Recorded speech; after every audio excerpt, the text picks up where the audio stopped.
नमस्कार, आप देख रहे हैं सिटी पोस्ट लाइव और मैं हूं आशुतोष। एक बार फिर खबर है बिहार के सियासत से और जिला बेगूसराय से। जी हां, जिला बेगूसराय इसलिए इस वक्त बहुत महत्वपूर्ण हो गया है क्योंकि इस पर भारतीय जनता पार्टी के तरफ से, एनडीए के तरफ से गिरिराज सिंह, हिंदुत्व के poster boy, Bharatiya Janata party के फायर ब्रांड नेता उम्मीदवार होने वाले हैं।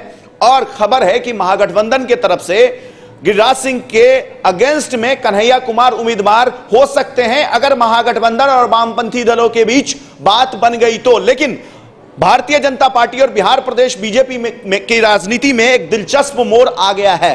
दरअसल रजनीश कुमार, जो कि भारतीय जनता पार्टी के एमएलसी हैं और बेगूसराय से ही ताल्लुकात रखते हैं, उन्होंने एक ट्वीट करके गिरिराज सिंह पर अप्रत्यक्ष रूप से निशाना साधते हुए कहा है कि गिरिराज सिंह को अब ये जो ड्रामा चल रहा है इसको बंद करके चुनाव की तैयारियों में जुट जाना चाहिए।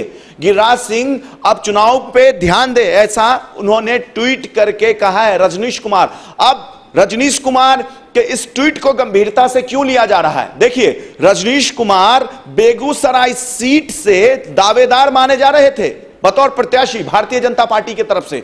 बाकायदा उन्होंने चुनाव की तैयारी के लिए काफी मशक्कत भी की थी और खबर था कि रजनीश कुमार को टिकट दिया जा सकता है क्योंकि वो स्थानीय है, वहां से बेगूसराय जिले से उनकी ताल्लुकात है और इसलिए रजनीश कुमार के ट्वीट को गंभीरता से लिया जा रहा है आजकल बिहार की सियासत की अगर बात करें तो। और जिस तरीके से गिरिराज सिंह अपनी नाराजगी दिखा रहे हैं उसी को निशाना साधा है। यानी कि अगर रजनीश कुमार के ट्वीट को अगर आप पढ़ेंगे, ढंग से पढ़ेंगे और समझेंगे तो स्पष्ट रूप से उनका यह अप्रत्यक्ष रूप से निशाना है कि गिरिराज सिंह का चुनाव लड़ने का मन है, लेकिन गिरिराज सिंह पहले ड्रामा कर रहे हैं, दिखावा कर रहे हैं और उसके बाद में आके चुनाव लड़ेंगे। इसलिए उन्होंने नसीहत दी है गिरिराज सिंह को कि आप छोड़िए ये सब, ये जो कर रहे हैं दिखावा, आइए तैयारी कीजिए चुनाव का और चुनाव लड़िए। बेगूसराय उन्होंने नसीहत दी है कि वो बेगूसराय आए और चुनाव की तैयारी करें। इसके अलावा गिरिराज सिंह ने क्या कहा है? देखिए, गिरिराज सिंह ने मीडिया से बात करते हुए कहा है कि मेरी तो कोई गलती नहीं थी, नवादा में मुझे कोई गाली नहीं दे रहा था, फिर पता नहीं क्यों मेरी टिकट काटी गई। ऐसा गिरिराज सिंह ने मीडिया से कहा है बातचीत करते हुए कि उनको पता नहीं है कि उनकी टिकट क्यों काट दी गई, जबकि नवादा में तो उनको कोई गाली नहीं दे रहा था। लोक जनशक्ति पार्टी के संसदीय बोर्ड के अध्यक्ष चिराग पासवान का भी एक बयान आया है।